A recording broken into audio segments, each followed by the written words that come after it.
Muchas gracias.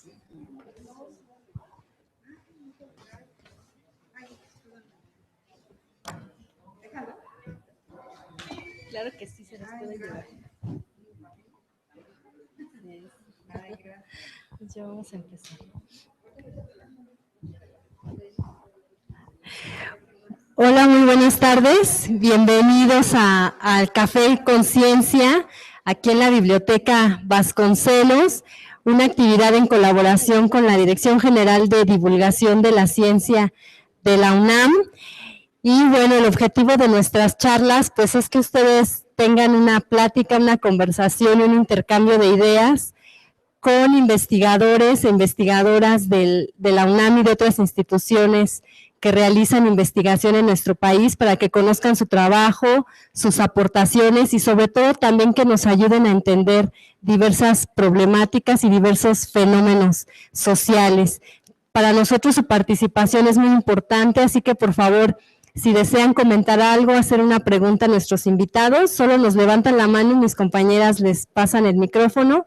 Les pedimos que sus preguntas sean breves, también sus comentarios para darle oportunidad a todos de participar este día.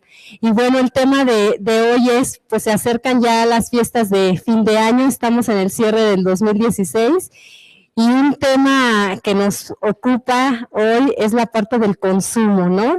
Decimos monederos vacíos porque qué tanto estamos ya gastando el dinero en compras navideñas y pues nos interesa mucho analizar este fenómeno del consumo, ¿no? Cómo se da esto en la cultura mexicana, qué diferencias hay en otras sociedades que no tienen estos patrones de consumo y será muy interesante también abordarlo de que si el consumo está en nuestra naturaleza, el querer comprar y comprar. También abordaremos, bueno, la parte psicológica, ¿no? Cuando el deseo de comprar tiene pues otros motivos más de gratificación o más de compulsión. Vamos a abordarlo desde distintas perspectivas y para eso pues nos acompaña en el día de hoy el doctor Mario Guillermo González Rubí. Él es sociólogo de la UAM, de la Universidad Autónoma Metropolitana Unidad Azcapotzalco, es maestro en Sociología Política por el Instituto José María Luis Mora y doctor en Investigaciones Educativas por el Centro de Investigación y Estudios Avanzados del Instituto Politécnico Nacional. Actualmente es profesor de tiempo completo en el Departamento de Sociología en la UAM Azcapotzalco y pues bueno, también desde 2009 es parte del núcleo básico del posgrado en Pedagogía en la UNAM y es investigador nacional nivel 1. Él pues ha dirigido tesis de licenciatura, también sus líneas de investigaciones se abordan a los temas de educación, género, sexualidad e imagen. Ya poco a poco iremos conociendo el trabajo que está realizando el doctor allá en la UAM Azcapotzalco y también nos acompaña el maestro Alfonso Andrés Fernández Medina, él es psicólogo, también es médico y es maestro en Ciencias de la Comunicación por la UNAM y actualmente es subdirector de información en la Dirección General de Divulgación de la Ciencia. Hoy viene en su papel de psicólogo para hablarnos del consumo y les damos la bienvenida a nuestros invitados.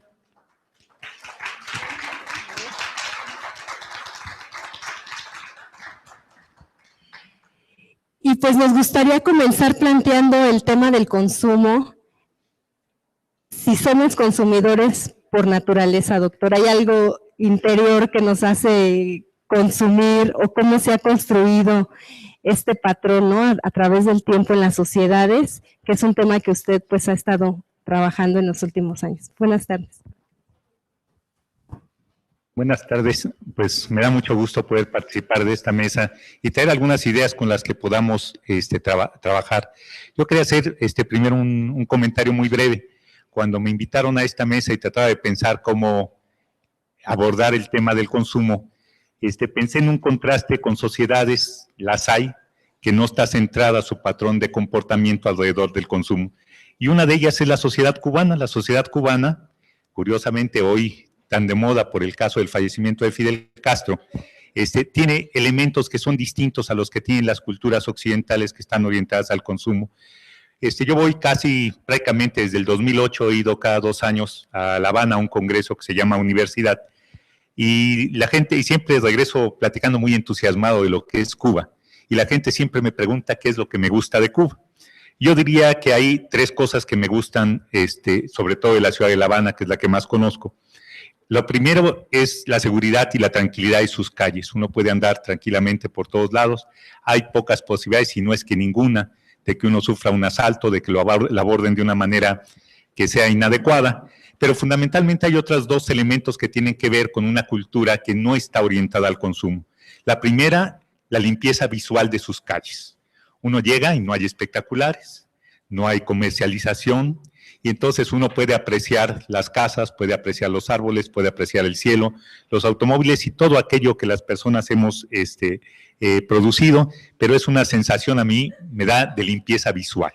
Puedo ver a las personas y las cosas que hacen sin verlas a través de lo que consumen.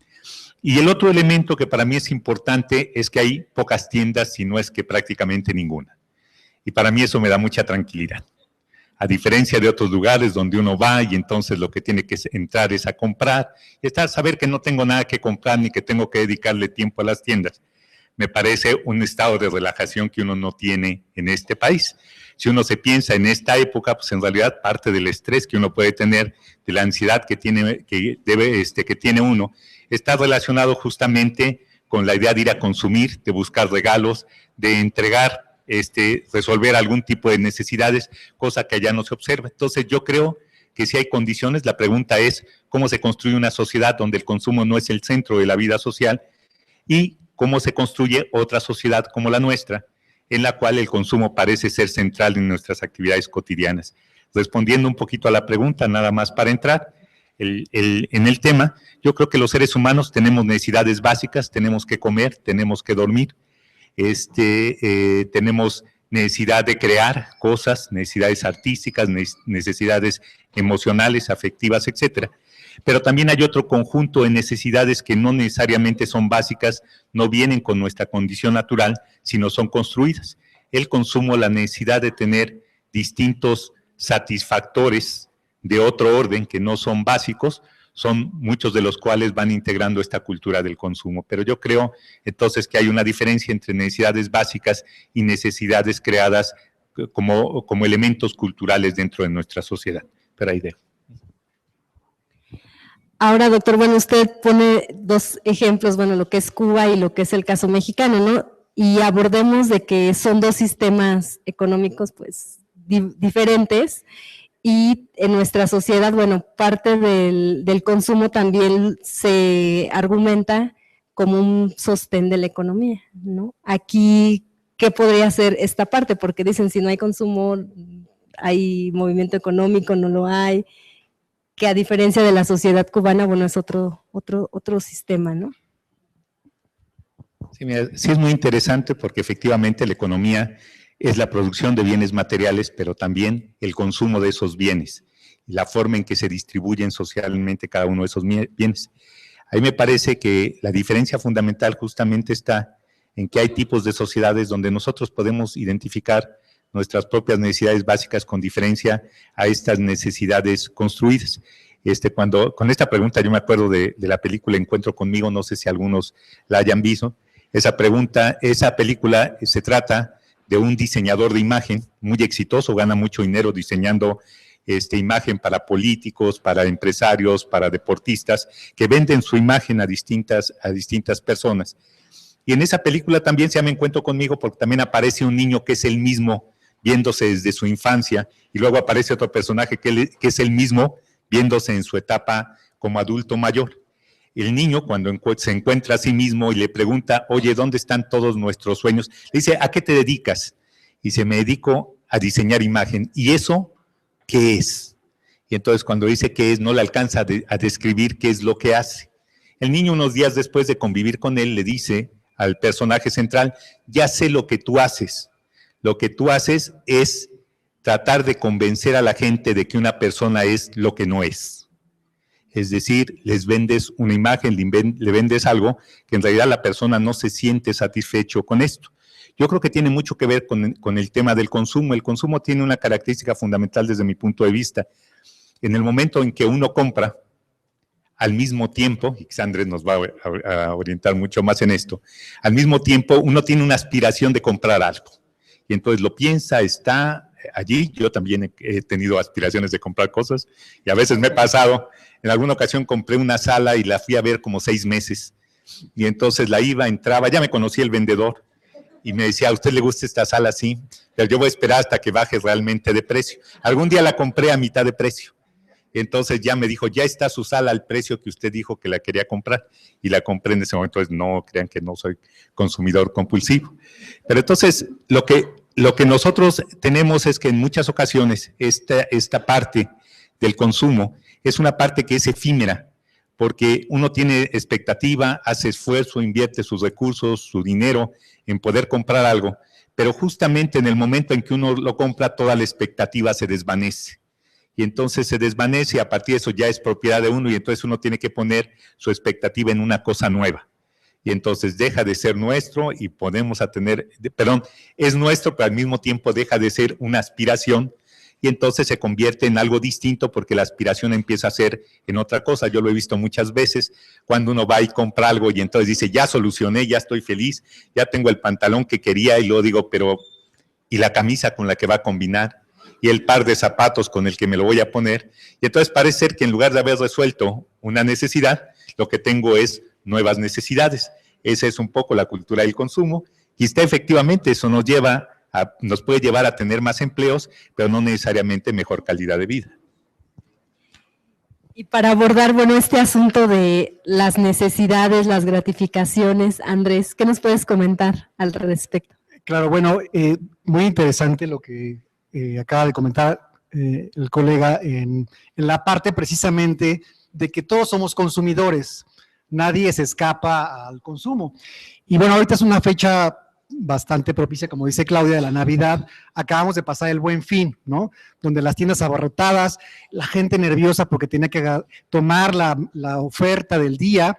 Y bueno, de alguna manera, la parte psicológica está muy involucrada. Y esa es la parte que me gustaría compartirles, porque bien lo señalabas de la parte motivacional, de las necesidades. Hay una pirámide que un psicólogo famoso que se llama Maslow hizo con relación a todas las necesidades que tenemos los seres humanos, que es satisfacer nuestra alimentación, cuestiones fisiológicas, dormir, y va creciendo hasta llegar a la autorrealización, que es un punto muy importante donde los publicistas y la gente que se encarga de posicionar los productos no saben llegar el mensaje, saben precisamente colocar la información básica para que en la parte emocional nos enganchemos. Y todos tenemos esta parte emocional. ¿Cuántas veces no hemos ido de repente a un centro comercial, la musiquita que nos ponen, los colores con los que están anunciados los productos, la marca, el tipo de letra, si trae un niño o una niña, si está sonriendo o no? Todo eso es en conjunto una atmósfera propicia para hacer una conducta de consumo. Al final todos estamos envueltos. Yo también el Buen Fin pasado fui a Sam's y no iba a comprar nada supuestamente, pero el ver a la gente de alguna manera muy motivada te hace empatía, y esto es un proceso psicológico de la empatía, el de alguna manera poderte enganchar con el otro. Y entonces ves la gratificación, la gente como aprovechando las ofertas. Recuerdo, por ejemplo, un niño que le decía a su papá, cómprame estos tenis, son maravillosos, son del último modelo, de la marca Nike. Y le decía al papá, oye hijo, pero es que te quedan apretados, no son de tu talla. No importa, pero están al 70% y es el Buen Fin, hay que aprovechar, aunque después los haga un poco aguados, pero hay que aprovechar. Entonces, ahí hay un proceso psicológico también, como decías, el que yo quiero una gratificación inmediata, y aunque después, pasando unas horas, unos días, unas semanas, se va a extinguir esa gratificación. De alguna forma actuamos de manera muy conductual. Hay experimentos de ratas, donde a la rata le dan un alimento, lo que se llama una pella, que es una bolita de alguna forma como de cereal, y se le premia por hacer un palanqueo en una cajita de vidrio. Entonces, la rata, obviamente, la información que recibe es de, me dan el alimento, yo palanqueo, me premian por palanquear.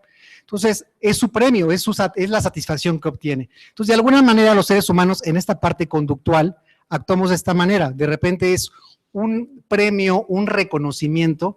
¿Cuántas veces no hemos dicho? híjole, es que me lo merezco ganar, comprarme un buen pantalón de marca o irme a comer con los amigos y gastarme una buena cantidad en cenar y en una botella, ¿no? Y que hasta cierto punto creo que es válido, pero cuando ya rebasan nuestras capacidades económicas y que no lo estamos haciendo por el simple hecho de disfrutar algo, sino hay veces en que queremos llenar un vacío, hay huecos emocionales, que ya veremos más adelante, que tienen que ver con depresión, con ansiedad, con conductas impulsivas, de falta de controlar estas conductas de manera desbordada. Entonces son muchos aspectos psicológicos que desde mi punto de vista influyen.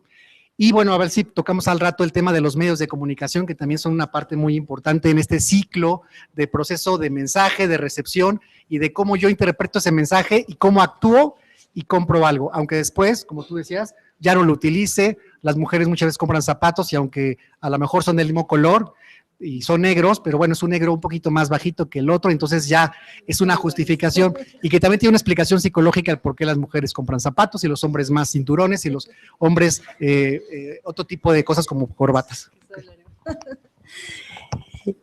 Y a nivel de la sociedad mexicana, o sea, ¿sí estamos como a un nivel de un elevado grado de consumo o no? O sea, porque también es un país en crisis económica, pero, por ejemplo, como lo vimos en el Buen Fin, pues las tiendas llenas, ¿no? Entonces ahí está también el dinero. Sí, gracias. Me parece una muy buena observación. Cuando uno ve estas tiendas, sobre todo los centros comerciales se han vuelto en la sociedad moderna como el centro de la vida social. Todo lo que hacíamos antes en otros lugares, en parques, en las calles, en relacionarnos con otras personas, se convirtió se centró, se ha concentrado ahora en lo que son las distintas plazas comerciales. Yo recordaba, por ejemplo, hasta los años 70, 80, por ejemplo, uno iba a los cines y los cines eran un solo cine, no una oferta de cines, y una película que además duraba mucho tiempo en cartelera. Uno podría verla en enero y todavía en junio quererla repetir y la podía uno ver. Y sin embargo, hoy estamos en una condición mucho más efímera sobre eso. Por ejemplo, hoy uno va a los centros comerciales y entonces decimos, vamos a ver qué hay en el cine. Entonces no tiene un objetivo determinado, no hay una película que nos interese más, sino lo que queremos es estar en este nuevo espacio de esparcimiento, justamente. Y lo que nos lleva es a que nosotros elegimos ahí. Al elegir, nosotros estamos consumiendo, es decir, no hemos decidido si no es esta película, no, sino si no es esta película, cualquier otra. El chiste es que ya venimos y entonces estamos consumiendo. Entonces, es un patrón que nosotros tenemos. Se volvieron estos espacios comerciales un centro de la vida social. Pero ahora el tema es cuánto consumen las personas cuando nosotros tenemos datos que nos dicen que tenemos 600 millones de pobres y que vemos estos centros comerciales en el Buen Fin abarrotados y la gente compra, no es que no compremos, sí compramos. El asunto es que efectivamente el nivel de consumo está ligado al nivel de ingreso de las personas. Si uno calcula cuántas personas caben en los distintos centros comerciales que conocemos, ya abarrotados, no son, en México, he visto el conteo, no más de 10 millones de personas. Eso parece muchísimo, pero en un país que tiene 120 millones de personas no es más del 10% la gente que disfruta de los niveles de consumo que generan las plazas comerciales. Y las plazas comerciales no están orientadas a que todo mundo vaya, sino que esas personas que tienen capacidad de consumo, que tienen tarjetas de crédito, que tienen la posibilidad de acceder a esos bienes, vayan. O sea, no se trata de que todos vayan, sino que vaya totalmente ese sector de la población, porque con eso recrean su ingreso. Es decir, la posibilidad de acumular no es que vayan 120 millones de compradores, podía ser, pero si concentramos a los 10 millones que realmente consumen más, entonces con eso es suficiente para la realización de la ganancia de quienes generan mercancía. Entonces, eso no se nota porque en los medios de comunicación nos transmiten como si todos compráramos, como si todos estuviéramos en estos espacios. Hay quienes por decisión propia decidimos no pararnos en ese fin de semana.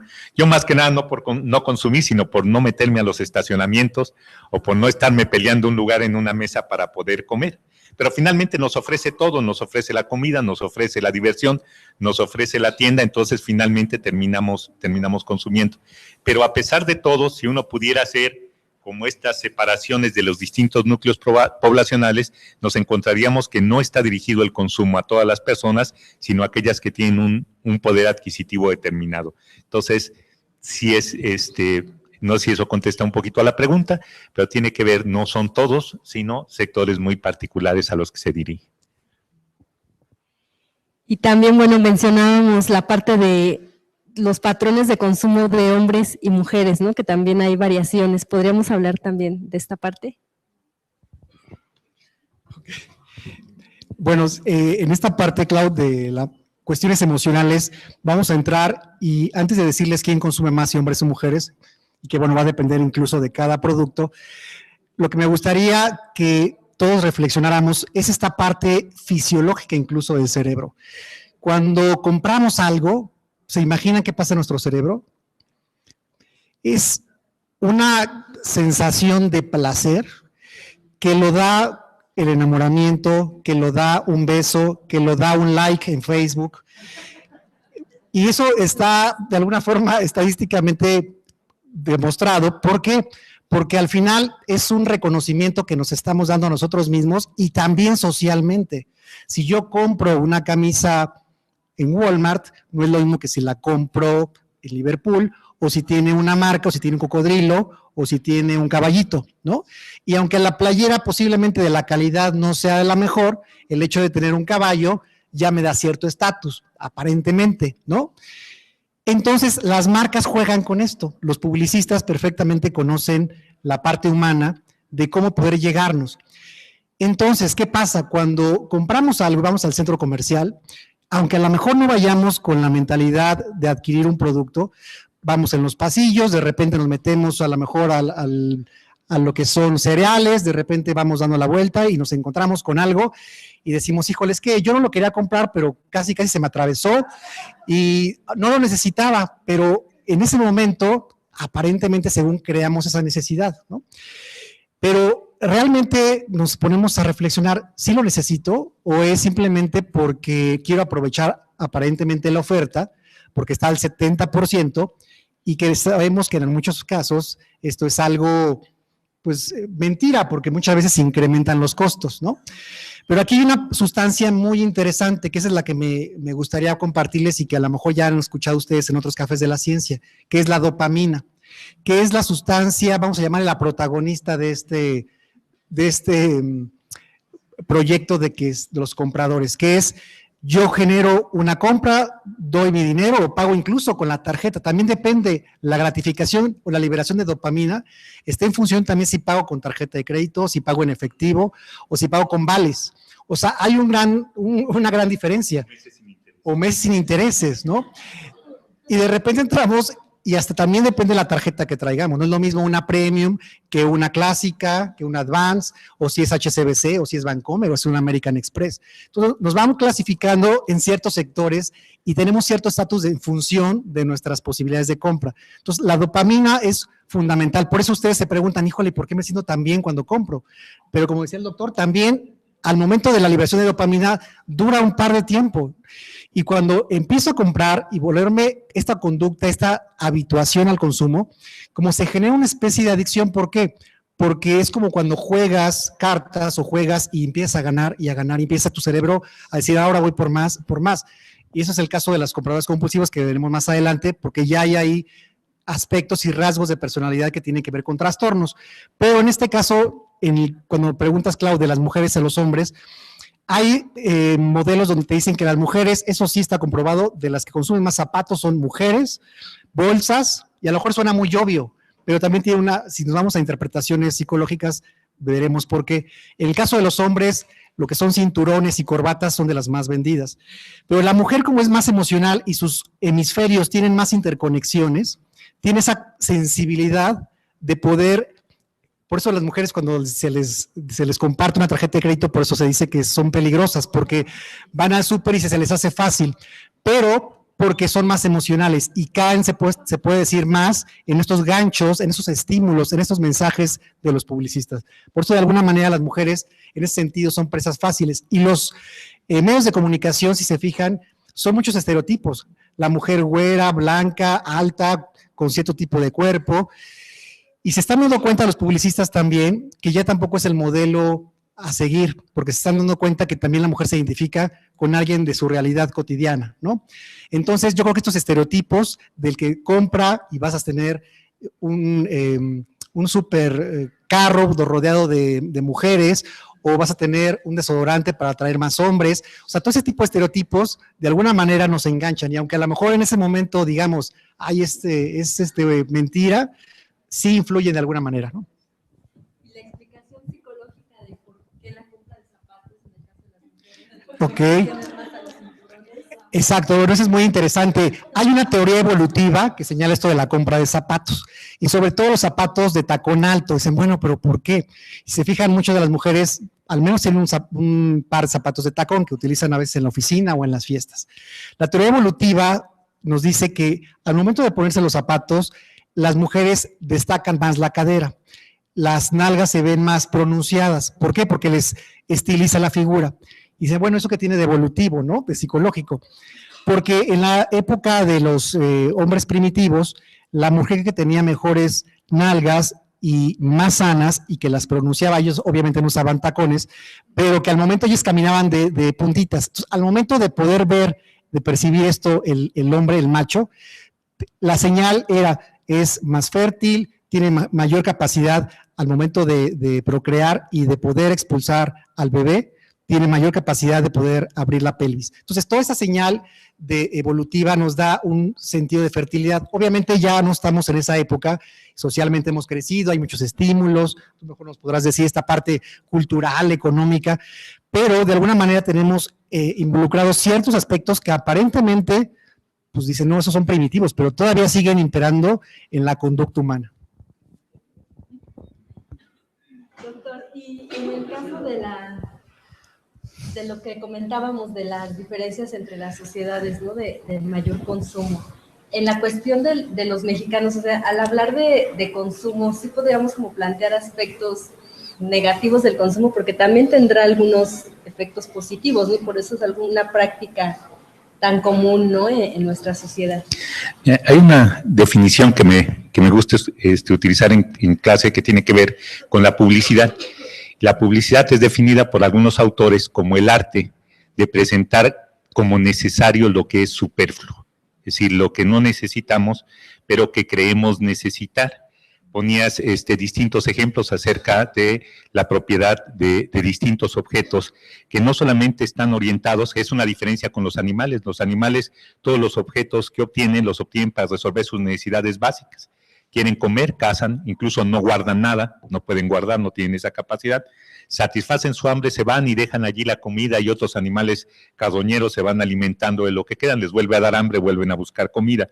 Y todo está en función de sus necesidades biológicas, de sus necesidades instintivas.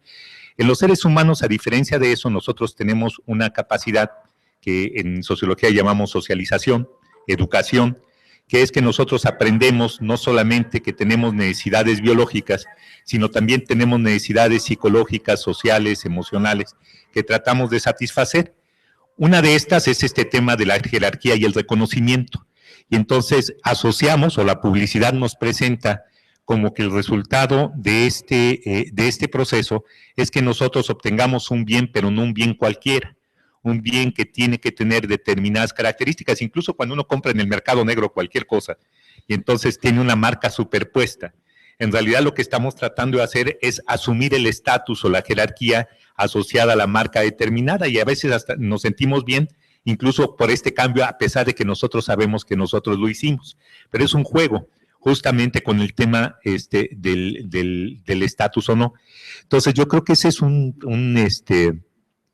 tema importante que podemos recuperar. Les platico una anécdota. Hace un año con mi hijo fui a comprar un teléfono celular y entonces compré el teléfono, bueno, adquirí, nos mostraron muchos modelos y luego yo platicando con el vendedor le dije, me dijo, si usted necesita un celular, y le digo, no, yo no necesito ningún celular, el mío tiene 2 años y está bien.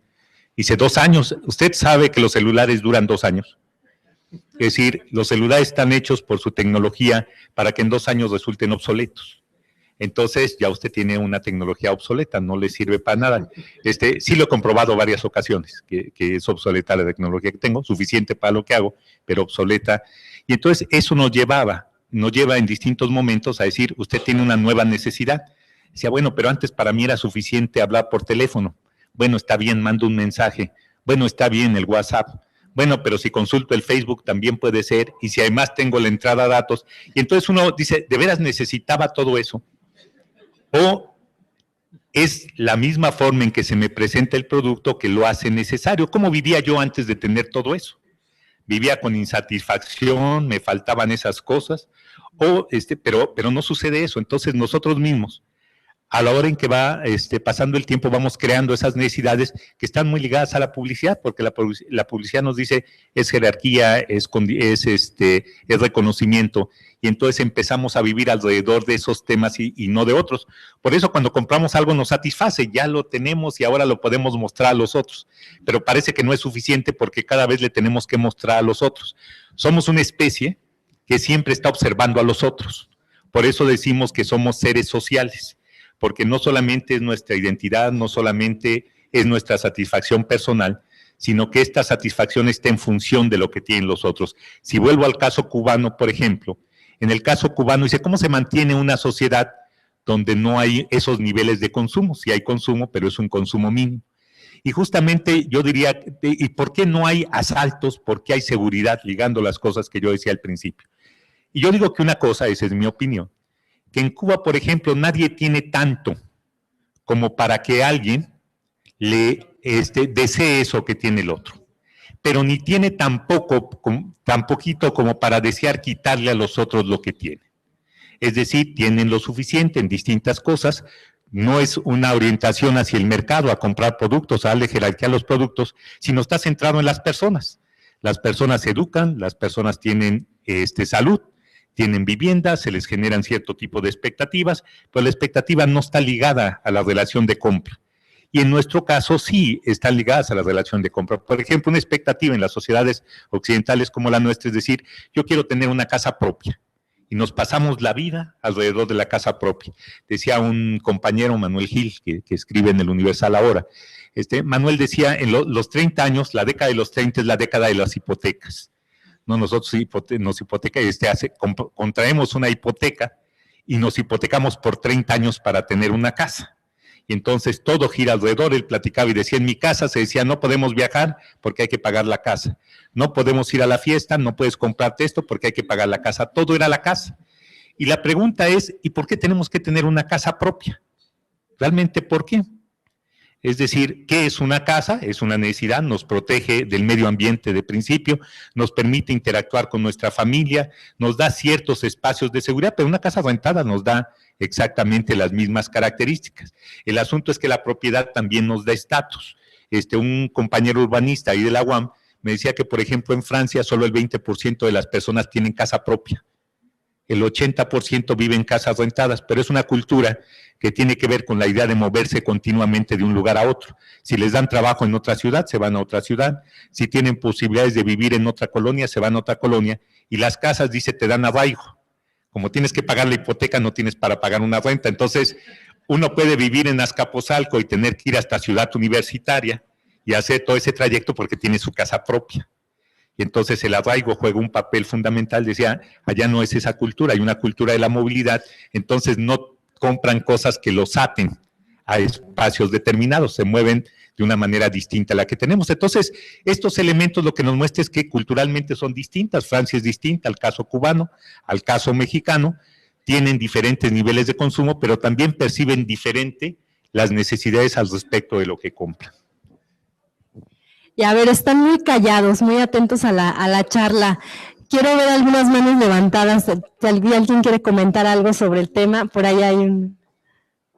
También ahorita le pasamos.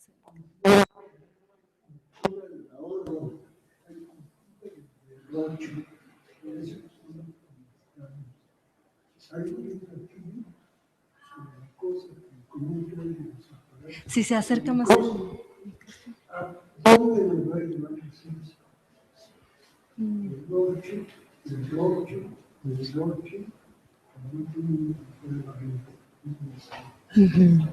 ¿Quieren contestar? La cultura del derroche, bueno, que incluso se habla ya en los últimos años, ¿no? Que el patrón de consumo pues está llevando también una crisis ambiental importante, ¿no? Que ese es también otro tema para abordar. ¿Quieren contestar? Sí, de manera muy, muy breve, que sí, estamos de hecho en una cultura de la inmediatez, de lo efímero, de lo rápido, incluso los amigos también ya casi prácticamente son como entre más amigos tienes en Facebook, eres más, tienes más prestigio y aunque a lo mejor no sean realmente tus amigos, ¿no? Y así como esto, usted lo decía bien, señor, es efímero, despilfarramos, a veces el centro comercial se convierte como en el museo, en el aparador donde observamos, donde aunque caminemos y tomemos el helado, nos llena el al menos desear o imaginar que podemos alcanzar cierto producto o cierto estatus. Y en el caso de la parte de la ciencia, hay una parte muy importante que debemos considerar, si bien la ciencia y la tecnología, que es en este caso la aplicación de la ciencia, ha tenido algún mal uso por parte de la sociedad, bueno, hay que también ver la otra parte. Entonces, tiene mucho que ver el uso que le demos a la ciencia y en este caso también, lo veremos más adelante, el ser un consumidor responsable va a depender también de nosotros y cómo enfrentemos el estar en un centro comercial y cómo controlemos nuestros impulsos. Un comentario más, quería compartirles una anécdota también. Hace algún tiempo, como 3 años, tuve un problema de salud. Entonces, ese problema de salud lo que me dijeron es que hay que cambiar los hábitos de consumo alimenticio. Y entonces me dijeron, pues lo primero que hay que es retirar los refrescos, toda la comida chatarra, todas las pastas y todas las harinas. Y entonces yo llegaba a una tienda cualquiera de abarrotes y entonces volteaba a ver todo lo que estaba exhibido ahí y nada podía comer. Curiosamente, la forma en que lo presenta la publicidad son lo que tiene colores, lo que tiene sabores, lo que aparece como necesario, pero el médico muy claramente me dijo que eso no era necesario para mi salud. Y entonces yo me quedaba pensando en la contradicción porque decía, bueno, el tendero vive de vender esto, pero todo lo que me está vendiendo, nada es benéfico para mi salud. Y entonces, ¿cómo podría cambiarse la cultura de tal manera de que esas cosas que se exhibieran, se presentaran, tuvieran un ciclo más virtuoso en términos de calidad de vida? Y entonces reflejaran, fueran productos que tuvieran un beneficio directo en mi salud, en mi forma de vida, en las relaciones que tenemos, y resulta que que era muy limitado. Entonces estaba allí la contradicción porque es justamente una cultura del consumo. Y entonces, al ser del consumo, no importa la calidad de vida que tenga, sino todo lo que nos están presentando cotidianamente a través de los productos. Por ejemplo, quizá una diferencia entre Cuba y México, recuperándolo, es que los productos que genera Cuba están ligados a resolver esas necesidades básicas de las personas. Sí tienen empresas, pero estas empresas están centradas en alimentación, en educación, en elementos culturales, en el turismo, ¿no? Y al turismo se le ofrece comida con un cierto grado de calidad, muy pocos refrescos, etc. Y entonces, mientras que nosotros, al revés, esa cultura incluso nos genera más problemas y más necesidades de consumo. Efectivamente, yo comparto la idea, hay un autor, Zygmunt Bauman habla de las sociedades líquidas, y las sociedades líquidas las define como las sociedades actuales, donde todo es efímero, las cosas que antes son líquidas en el sentido de que antes eran sólidas, y se pensaban como estructuras de largo plazo, la familia, la pareja, la casa, los amigos, y entonces todo veíamos como satisfactor que durara. Y hoy prácticamente estamos en un ambiente donde todo tiene que durar muy poco, si es que dura. Es tan efímero como las cosas que compramos. Y entonces vamos a la tienda y ya estamos pensando en el celular que hay que cambiar dentro de 2 años. Pero también el coche. Un día en el año 97, cuando entré al doctorado, con la beca que me dio CONACYT, no le digan a CONACYT, pero con la beca que me dio CONACYT, me compré un carro en una agencia, un Tsuru. Entonces, la beca tal y como me la daban, se la llevaba al banco y 18 meses de mi beca fueron para comprar un Tsuru. Yo estaba feliz. Mi primer carro comprado en agencia. Entonces fui, ahí estaba muy nervioso, firmé y casi salí que no podía manejar, muy contento con mi carro. Pero ya cuando iba saliendo y me habían tomado la foto y le pusieron moño al carro y todo, que estaba muy bien. Entonces me dice el vendedor, bueno, pero recuerde que ese es un carro que tiene que ver con el lugar que usted ocupa en este momento en su trabajo. Pero seguramente dentro de 2 años usted va a tener otro puesto. Y nosotros tenemos un carro para cada uno de los niveles de trabajo que tenga. Entonces, su carro Tsuru es porque usted es profe. Pero si usted va a tener otro puesto, entonces aquí le podemos mostrar un Sentra pero si va aumentando, ahí tenemos el Altima, y así siguen, era una agencia Nissan. Y entonces yo ya salí pensando que era lo que había comprado, porque parece ser que la necesidad y el gusto, y él me lo había vendido con mucho gusto, entonces yo pensé que todos estábamos satisfechos, y luego resulta que, que no, que efectivamente él ya me había creado la necesidad de decir, usted no es nadie. Usted no es nadie, usted tiene un carro nuevo, pero no es nadie. Y entonces tiene que regresar en 2 años por el carro. Es decir, en mi experiencia de tener autos, el mejor auto que tuve fue ese. Pero por tema de estatus algún día lo vendí. Y entonces digo, esa fue la peor decisión de mi vida, pensando en seguir aquello que me había dicho el vendedor que tenía que hacer. Entonces, es eso el tema de las necesidades. Se van a generar una necesidad. El carro cumplía perfectamente las necesidades que yo tenía en términos de que no haría problema, en que era nuevo, en que duraría, en que me podía trasladar cómodamente de un lugar a otro. Y de repente me decía, eso no vale, porque lo más importante para usted es el estatus que refleja el auto que usted conduce. Entonces, en algún momento decía, trataba de pensar, lo más importante de mi carro es que me lleva y que es mío, y que los demás no me tengan que decir lo que tiene que ser mi carro. Trato de convencerme, no estoy seguro que me he convencido. Vamos con otra pregunta por acá.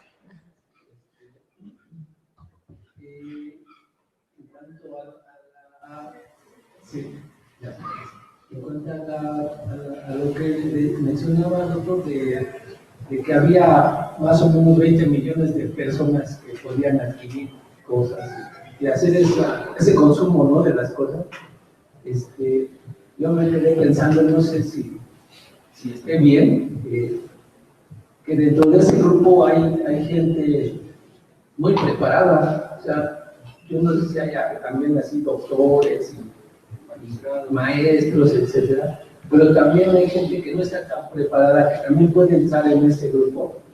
Y entonces no sé si a la hora de consumir,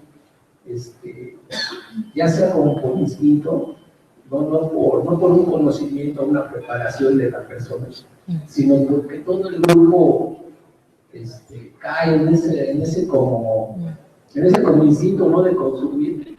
Y no sé si tenga que ver que pues ya ahí no existe diferencia en cuanto a nivel de preparación, sino que ya es algo como inconsciente, ¿no? Entonces, no sé, esa era una idea que quería expresar y no sé si esté bien usted.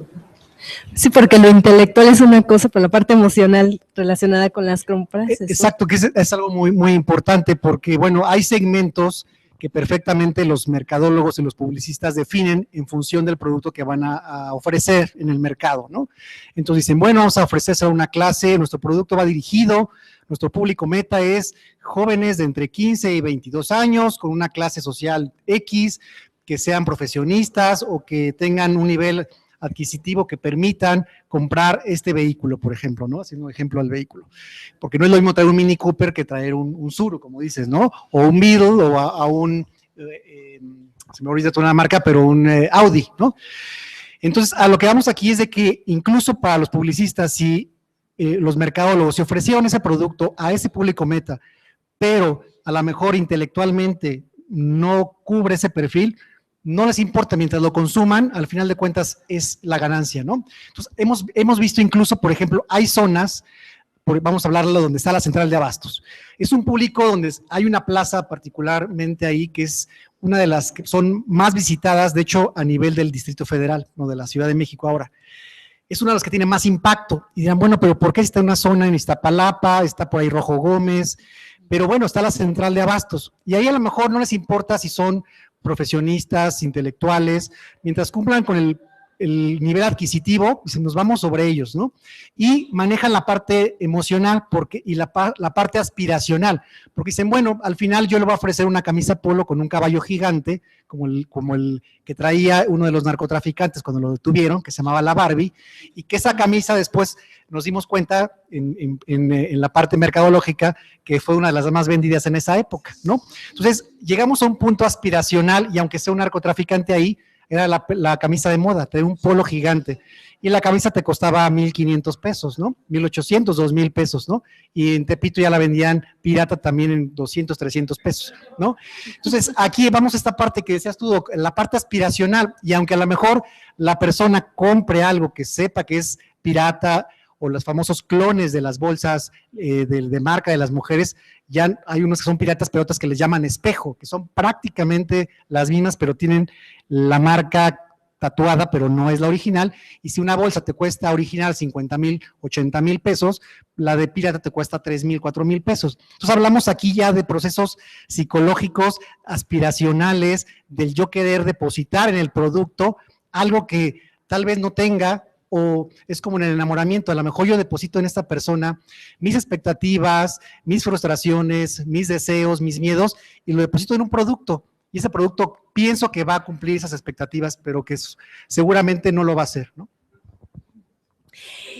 Y bueno, también hay pues diferentes grados, ¿no? de consumo, porque ya veíamos que, bueno, el consumo nos permite acceder a ciertos bienes para cubrir algunas necesidades, pero también se puede volver patológico, ¿no? Cuando ya se habla como el consumismo, ¿no?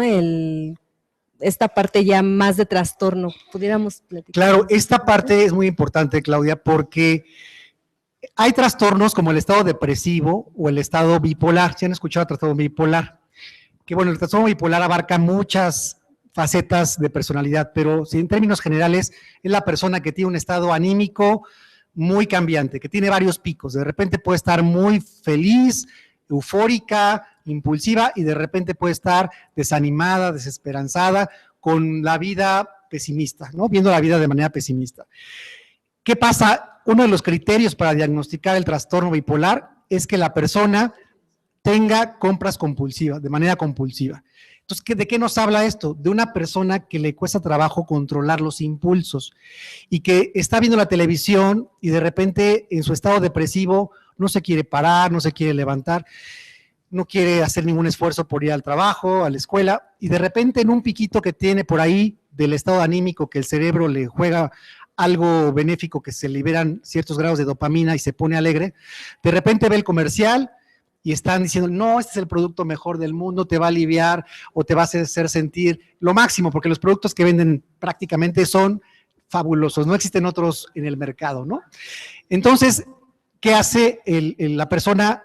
Tiene la conducta compulsiva. ¿Qué hablamos cuando hacemos un acto compulsivo? En el acto compulsivo queremos aliviar un pensamiento que tenemos recurrente. Hay personas que las han escuchado que son las obsesivas compulsivas, ¿no? Que quieren lavarse mucho las manos o que quieren contar los cuadros cuando caminan, se ponen muy obsesivos para contar exactamente el número de cuadros o no pisar las rayas, o por ejemplo cerrar las llaves del gas y se salen y se regresan y se van y regresan, ¿no? Entonces, una conducta compulsiva lo que implica es aliviar ese pensamiento que tengo obsesivo.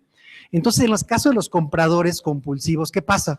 Puedo ser una persona, una mujer, ama de casa, trabajadora, que de repente estoy en una frustración de vida, laboral, familiar, y de repente a través de una conducta que es la compra, yo quiero aliviar ese pensamiento distorsionado, obsesivo que está rumiando mi mente. Entonces, ¿qué es lo que hago? Neutralizar ese pensamiento a través de la compra. Entonces, aunque lo no necesite, digo, bueno, voy al Walmart y me meto a ver qué compro y de repente la señora sale con un carrito lleno de cosas que al final ni siquiera se las van a comprar, ¿no?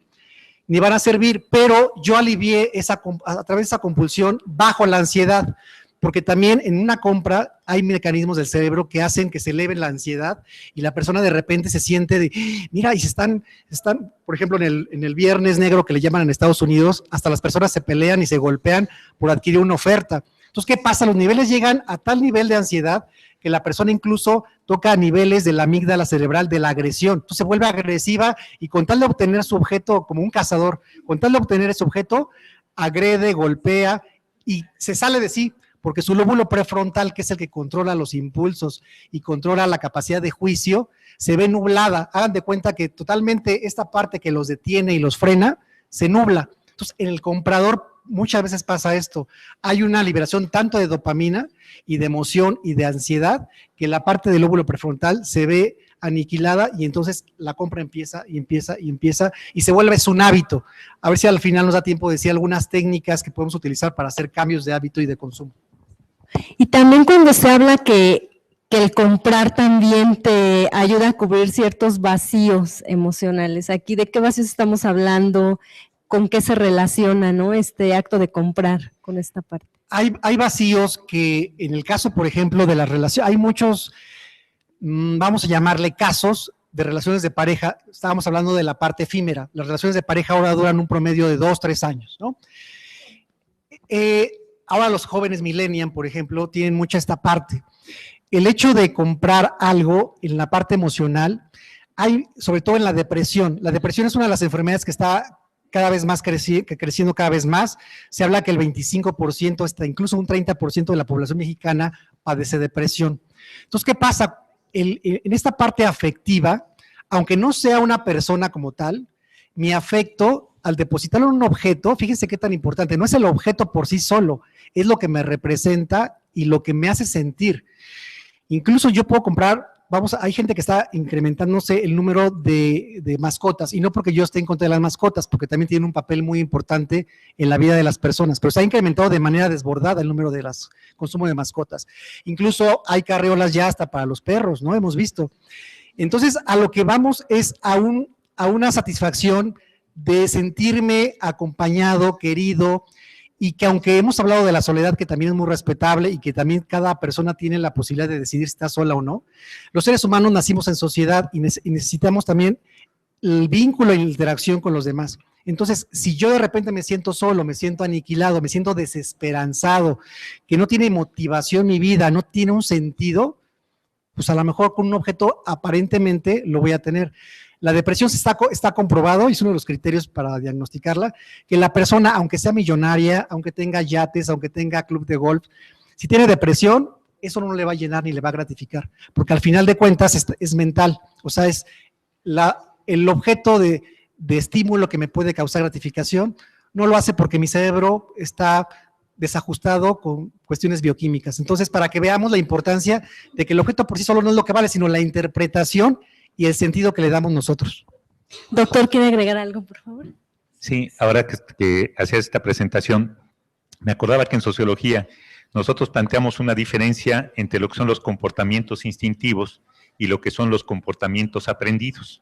Nosotros decimos que todos los seres vivos, animales, tenemos comportamientos instintivos y son los que vienen como información genética con nosotros y nos ayuda a desarrollar cierto tipo de actividades. Sin embargo, los seres humanos somos la especie que tiene, digamos, una herencia biológica, una herencia instintiva más débil que cualquier otra. Prácticamente somos la única especie que no puede sobrevivir sin la presencia de sus padres.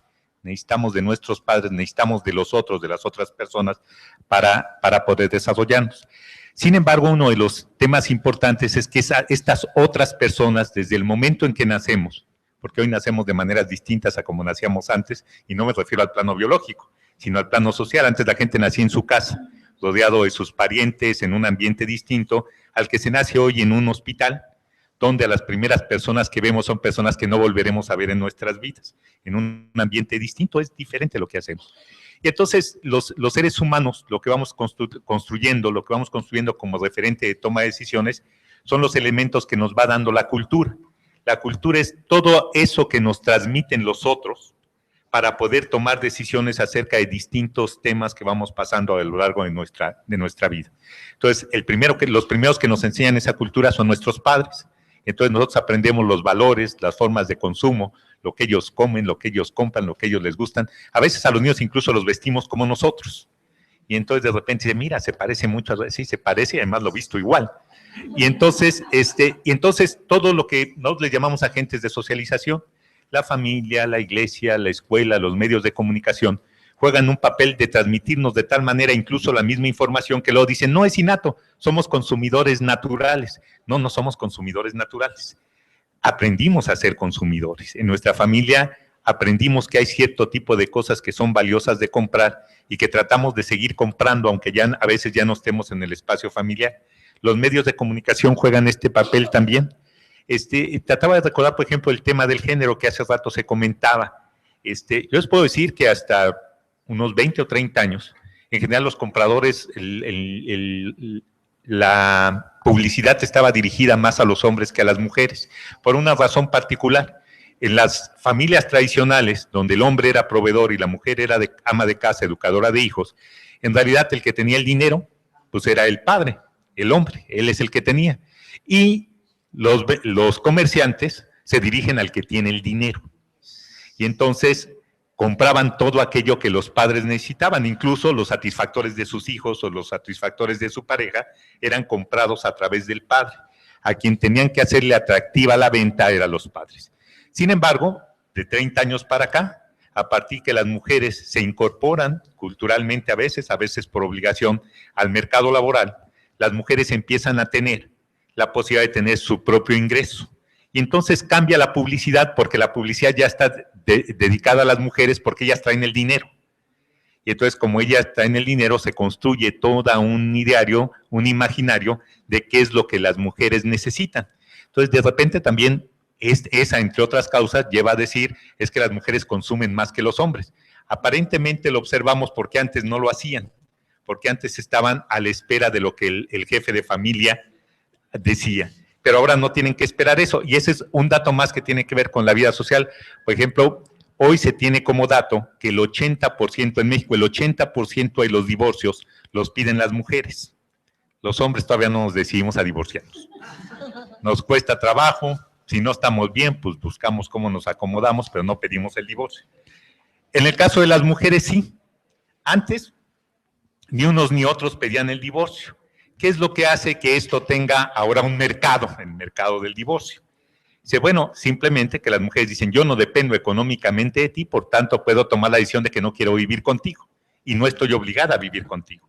Entonces puede tomar un conjunto de decisiones que el ingreso económico le permite, que en otra condición no hubiera tenido. Nuestras abuelas, nuestras madres, lo que hacían es decir, bueno, es la cruz que me tocó y entonces me tengo que quedar, porque si no, ¿cómo mantengo a los hijos si yo no estudié, si yo no tengo un trabajo, si yo no tengo un ingreso? Entonces no es que las cosas eran naturalmente de una manera. Hay cambios sociales que nos explican también por qué cambiaron los patrones de consumo. Entonces hoy muchas de las tiendas están concentradas en los intereses de las mujeres porque las mujeres tienen dinero. Y eso no era una condición que hubiera antes. Hay una pregunta por acá y ya vamos a ir cerrando el café de esta tarde.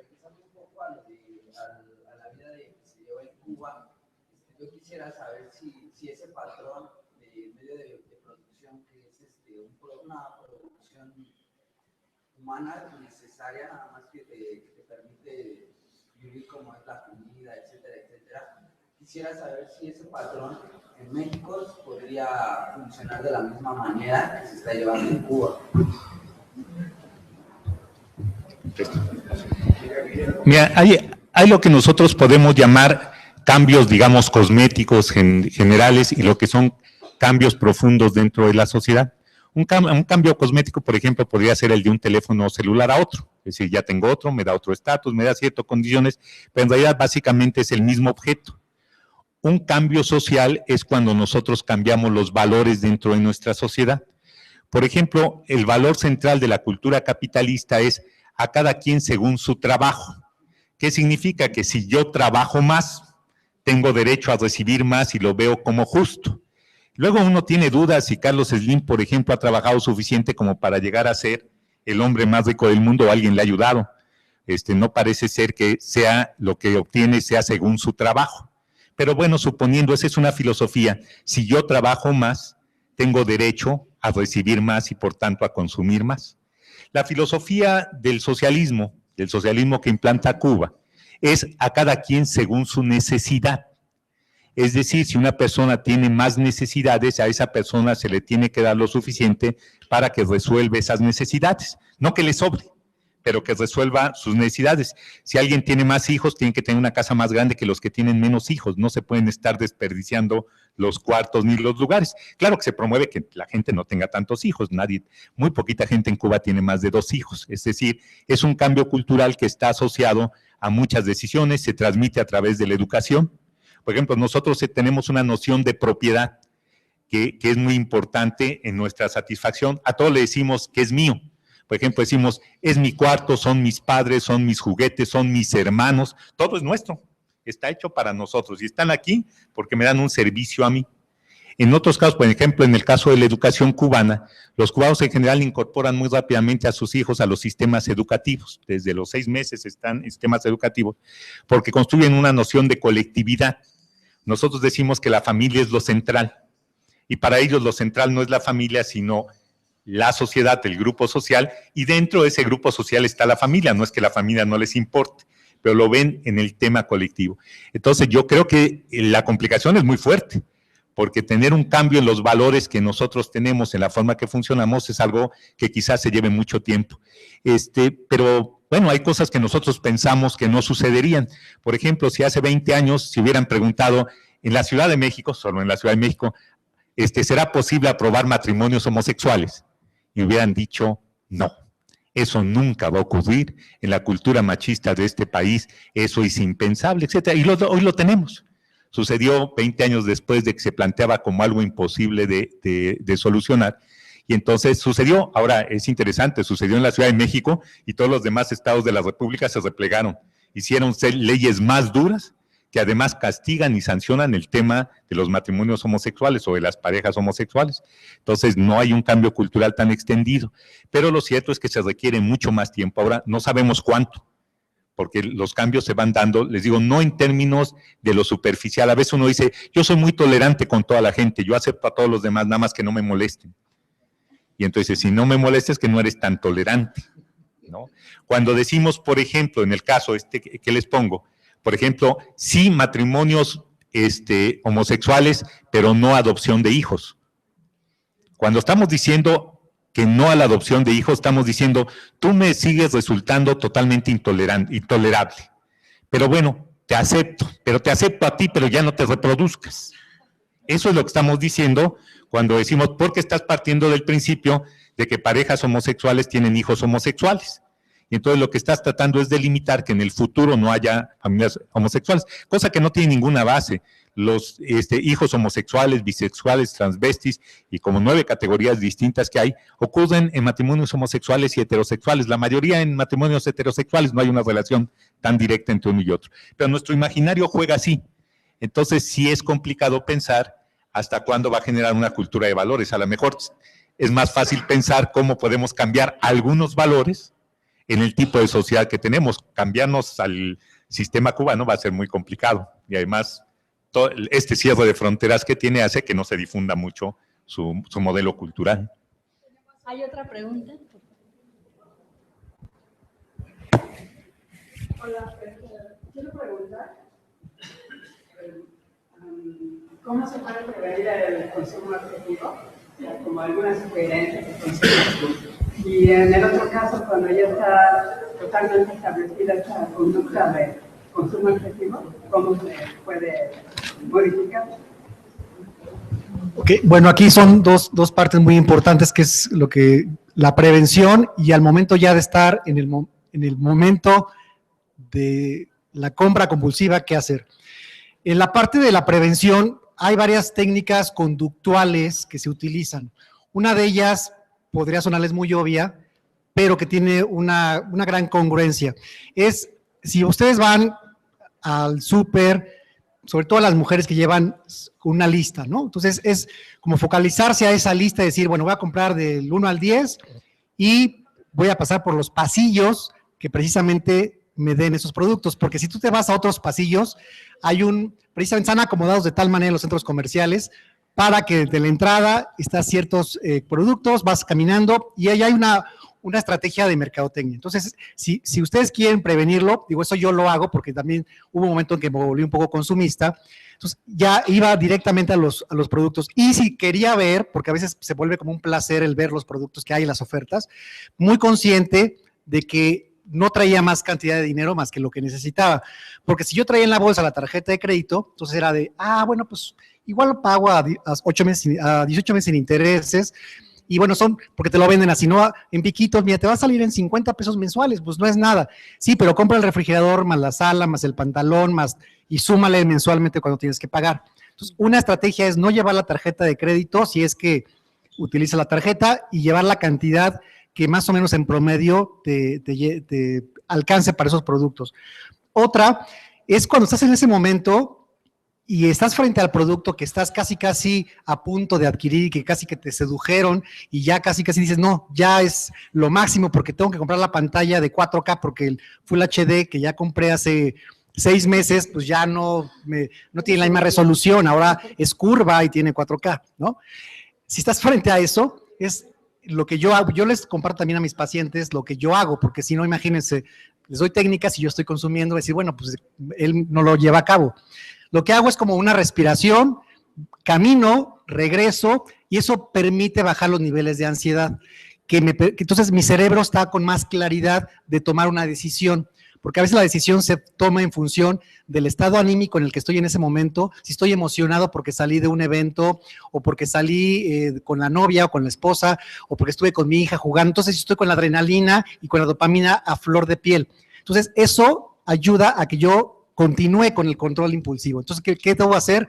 Bajar un poco esos niveles, caminar, igual a lo mejor tomar agua, sobre todo para hidratar, y te permite un poco tomar mejores decisiones. Si ya estás en el caso de que dices, bueno, es que ya no paro y las tarjetas las tengo hasta el tope y ya no paro de comprar, yo lo que recomendaría es acudir con un especialista, con el psicólogo. ¿Por qué? No porque quiera que vayan con los colegas o conmigo, sino porque también hay que ver con qué está asociado. Si hay un problema de trastorno narcisista de la personalidad, histriónico, bajo control de impulsos, poca tolerancia a la frustración. O sea, hay que analizar el caso y hacer un diagnóstico clínico y ver si esto es, vamos a llamarle, uno de los síntomas que se ven de otro tipo de trastornos. Entonces sí hay que escarbarle un poco y se maneja con una terapia que se llama cognitivo-conductual, que es la que está aprobada por la Secretaría de Salud, que es la que tiene mayores efectos para los trastornos y para conductas compulsivas. Hay una pregunta, ya es la última de la tarde, vamos a ir ya cerrando. Adelante, por favor, otra. Es una felicitación, es la primera vez que vengo aquí, el tema. En Radio Educación escuché que iba a haber esta plática y qué bueno que estamos haciendo con un médico psicólogo, ¿no? Porque se complementa el tema y está muy completo, lo están abordando de una manera integral. Es interesante porque eso sería bueno, no sé si lo pensamos mejor. En la radio, también los han invitado a ustedes, a como se está exponiendo ahorita aquí la plática, ¿no? Porque entra uno a cualquier lugar donde venga, nomás voy a esto y sale con otras cosas, para nada. Y ya, uno, lo explicaron muy bien, sociólogo. Ya lo tengo, pues ya tengo otras perspectivas, ¿no? Bueno, es una felicitación y gracias por la Café Conciencia. Gracias. Muchas gracias. Vamos con él. ¿Otro comentario? Adelante. Hola. A mí me llama la atención mucho lo que usted comentaba cuando dice que somos una sociedad que observamos mucho a los demás. Y bueno, particularmente creo que no nos ocasiona problemas solamente en eso de las compras, sino me cuento sí. En muchas otras cosas. Y mi pregunta es, esta conducta, ¿no? De ser una sociedad, y va para usted, ¿no? Observamos mucho en los demás, ¿se podría entender como natural? O sea, ya lo traemos como seres humanos, o también es aprendida. ¿Podemos responder? Sí, mira, yo hace un momento decía que lo que nos diferencia, ese aprendizaje, es a lo que nosotros le llamamos cultura. Nosotros transmitimos creencias, transmitimos valores, transmitimos un lenguaje, transmitimos tradiciones, y se los vamos heredando de generación en generación. No es heredada porque dependiendo del lugar donde nacemos, tenemos una cultura distinta y los valores van siendo diferentes para cada uno de nosotros. Se nos educa diferente a los hombres que a las mujeres. Por ejemplo, ahora que comentabas el tema de los zapatos de tacón para las mujeres, Conocí un trabajo de antropólogos que decía que una característica de atracción sexual entre los hombres y las mujeres era magnificar las diferencias entre uno y otro sexo. Hay un trabajo que incluso aparece en National Geographic sobre el tema. Por ejemplo, dice, ¿cuáles características del cuerpo son distintas entre los hombres y las mujeres? Por ejemplo, decían las nalgas. Y entonces en las nalgas hay que de alguna manera, parte de hacerlo sensual es que esa cosa que nos diferencia, esa parte del cuerpo que nos diferencia, sea más visible, sea más notoria, efectivamente. Por ejemplo, el cuello, ¿se acuerdan? Y creo que en el Museo de Ripley, aquí en la Ciudad de México, están estas culturas donde se metían aros las mujeres, y entonces para nosotros los occidentales nos parece grotesco el tamaño del cuello que tienen, pero para las comunidades donde ellos viven son de mucha sensualidad, porque el cuello de las mujeres adultas es más grande siempre que el cuello de los hombres adultos, y entonces exagerar eso le permite tener un rasgo de sensualidad, se hace con los labios, se hace con las orejas, se hace con el busto, ¿no? En el caso de los hombres se hace con el pene, se hace con los pectorales, en fin, hay distintas cosas que nos llevan a ser más atractivo a uno que otro, pero eso es una transmisión cultural. Nosotros se lo enseñamos a los demás a cómo deben observar a unos y otros. También podríamos enseñarnos a observar de maneras diferentes. No necesariamente son heredadas, sino que nosotros los vamos construyendo a lo largo del tiempo. Los patrones de consumo también los vamos haciendo de esa manera. Ahí me gustaría, por ejemplo, hacer un comentario. Fernando Savater, el filósofo español, dice que hay 3 niveles que le llama 3 niveles de conocimiento. Dice, el primer nivel de conocimiento es el nivel de la información, todo aquello que nosotros recibimos a través de nuestros sentidos.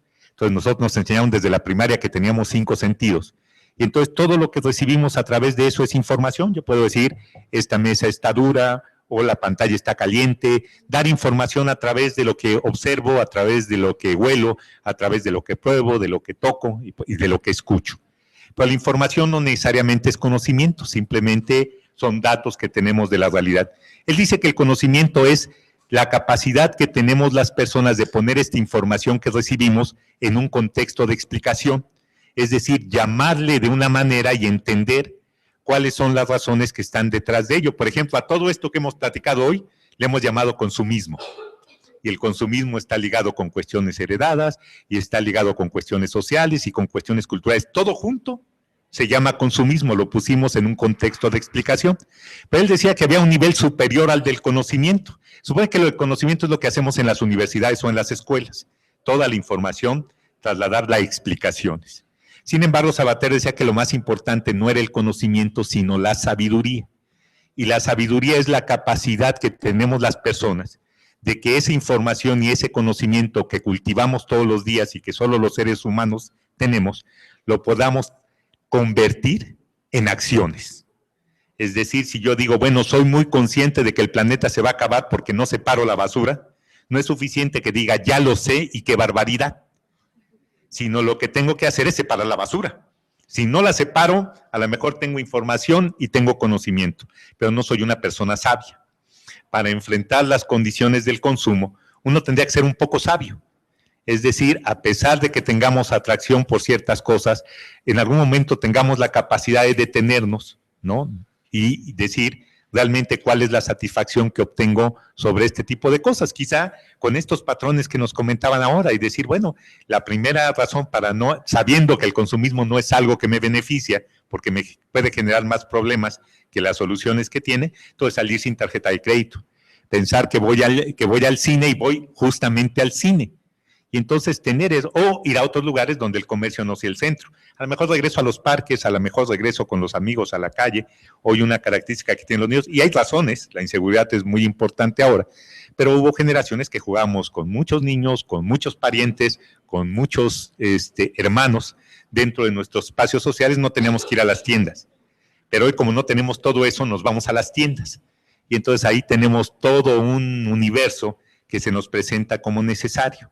Entonces yo creo que sí hay un tema donde nos tendríamos que volver un poco sabios. Todo esto, lo que vamos aprendiendo, poderlo aplicar. Y nos cuesta trabajo porque decíamos, bueno, ustedes son los intelectuales que vienen y hablan del tema, y nosotros les platicamos que tenemos las mismas condiciones porque nos fuimos creados en el mismo ambiente sociocultural que toda la población. Es decir, yo digo siempre que la riqueza de la sociología es que uno habla de los otros, pero cuando habla de los otros al mismo tiempo habla de uno mismo y trata de entenderse un poquito.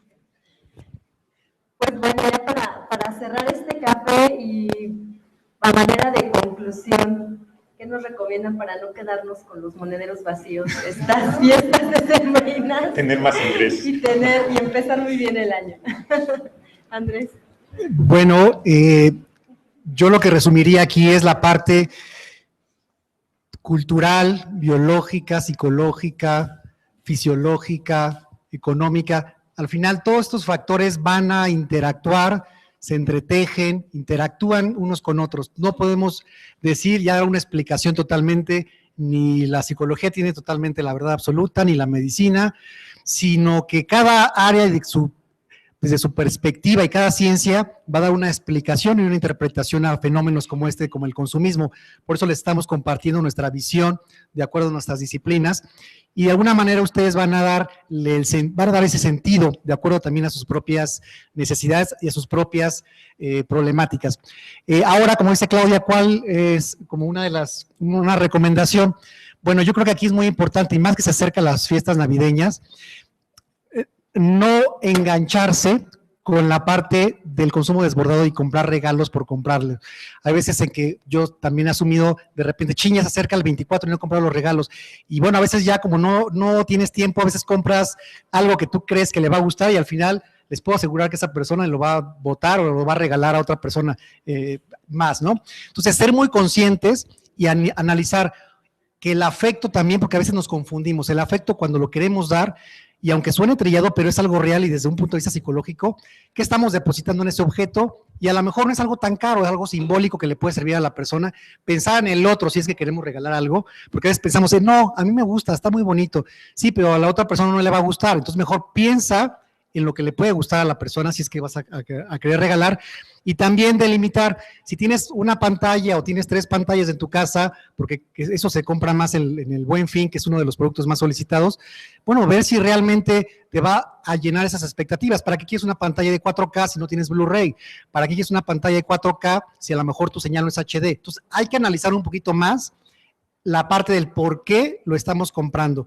Y una buena fórmula es, cuando vayan al centro comercial, vayan, coman bien, estén en un estado anímico favorable, porque también si van enojados con el esposo, con la novia, también eso es un factor de que los lleve a comprar un producto desde el punto de vista psicológico, fisiológico. Entonces, mi sugerencia es que cada uno vea que la publicidad al final de cuentas lo que quiere es que consumamos y que si bien todos estamos inmersos porque nadie nos podemos escapar, tratar de ser lo más racionales que podamos dentro de este mar de información. Sí, a mí me gustaría cerrar diciendo que la cultura nos da 2 elementos muy importantes, no solamente son negativos los elementos que nos transmite la cultura. Fundamentalmente, lo primero nos da una identidad personal. La cultura, con los elementos que nos dan los otros, nos dice quiénes somos y nos ubica también dentro de un espacio social, nos da un sentido de pertenencia. Entonces, tenemos una identidad al decir yo soy pero al mismo tiempo pertenezco a este grupo, a esta sociedad y a los otros. Entonces, son 2 elementos muy importantes que quizá las otras especies animales no requieren, pero nosotros sí, reconocernos quién soy yo y quién soy dentro de este grupo. Sin embargo, eso implica esta interacción constante con los demás y entonces esta idea de estar pendientes de los otros. Yo creo que en alguna medida, algo sano para las personas es reconocer su identidad, lo que son, y que no requieren de satisfacer lo que otros esperan para poderse sentir bien. Entonces, quizá tendríamos que estar un poquito menos pendientes de los otros si estamos seguros de quiénes somos, y eso nos dará un poquito de distancia. También cambiar algunos patrones culturales, por ejemplo, a veces en la cena de Navidad, no me refiero a los regalos, sino en la cena de Navidad, nosotros queremos traer muchos platillos a la mesa. Y entonces, ¿qué es culturalmente lo que transmite cuando nosotros tenemos muchos platillos a la mesa? La idea de abundancia. Queremos que se vea abundante y que ese sea el signo del futuro para nosotros, aunque nos hayamos tenido que endrogar para poder tener abundante la mesa. Eso incluso en términos médicos no es muy saludable. Yo últimamente lo que he decidido es que nada más puedo comer 2 cosas de las que están ahí y no más. Pero ni siquiera porque no sean sabrosas o no, sino porque racionalmente mi salud no me permite comer más de 2 cosas en una noche o comer un poquito de solo 2. Y entonces yo en la familia les he dicho, ¿y por qué no nada más hacemos 2 cosas? ¿Por qué no?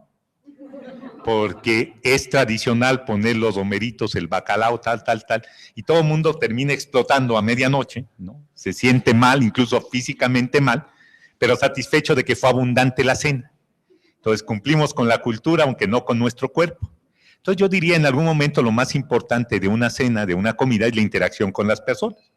Si comemos racionalmente lo que nos nutre, lo que nos hace pasar un buen espacio, un buen espacio de tiempo con los otros es satisfactorio.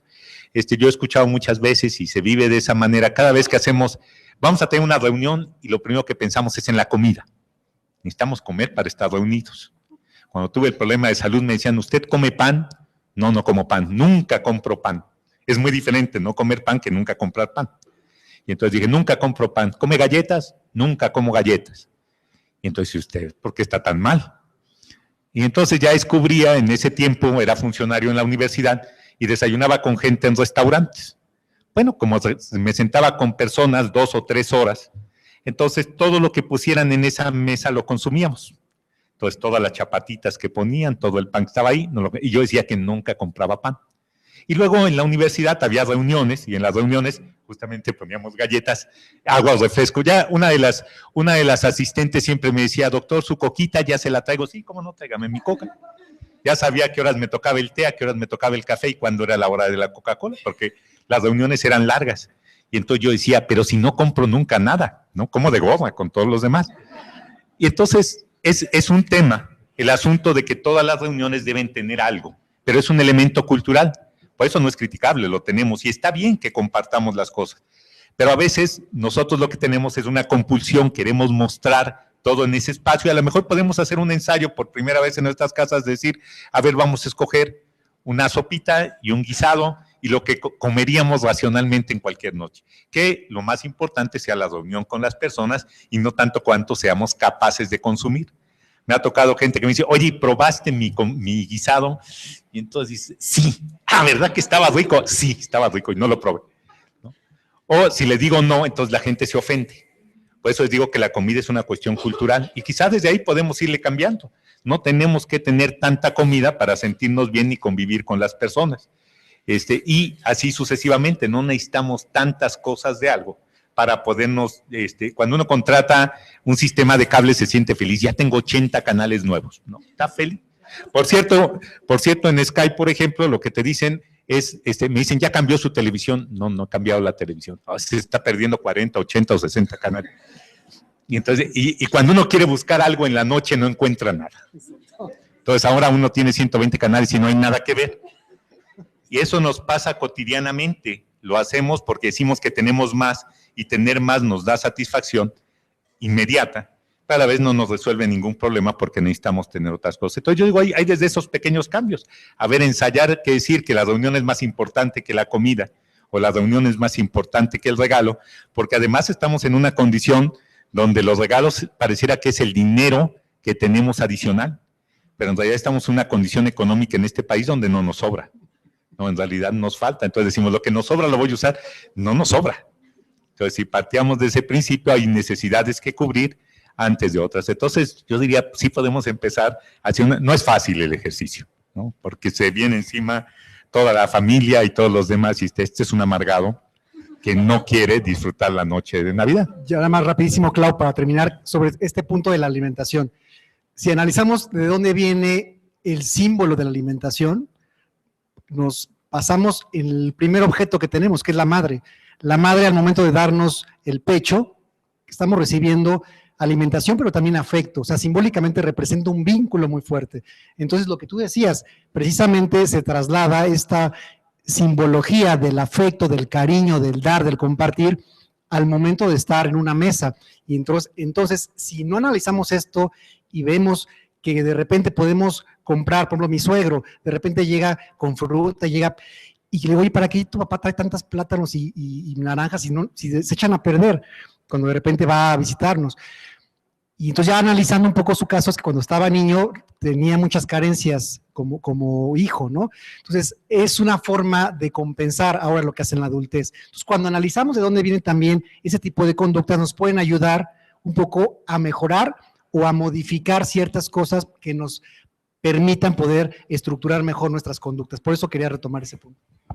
Pues así cerramos este 2016 de Cafés Conciencia aquí en la Biblioteca Vasconcelos. Les agradecemos mucho el acompañarnos esta tarde, también a quienes constantemente nos acompañan a los Cafés Conciencia. Ya en el 2017 estaremos de regreso. Le agradecemos mucho pues a Daniel Golding, director de la Biblioteca Vasconcelos, a Erika León, al personal de aquí de producción de la Biblioteca Vasconcelos, a mis compañeras Gladys Valdés y Rosa Isela de la Dirección General de Divulgación de la Ciencia. Pues le pido un aplauso para nuestros invitados de hoy. Nos vemos ya el próximo año con más temas y pues esperamos contactos a partir del 2017. Yo soy Claudia Juárez, también de la Dirección de Divulgación de la Ciencia, y hasta la próxima. Muchas gracias. Su constancia de participación.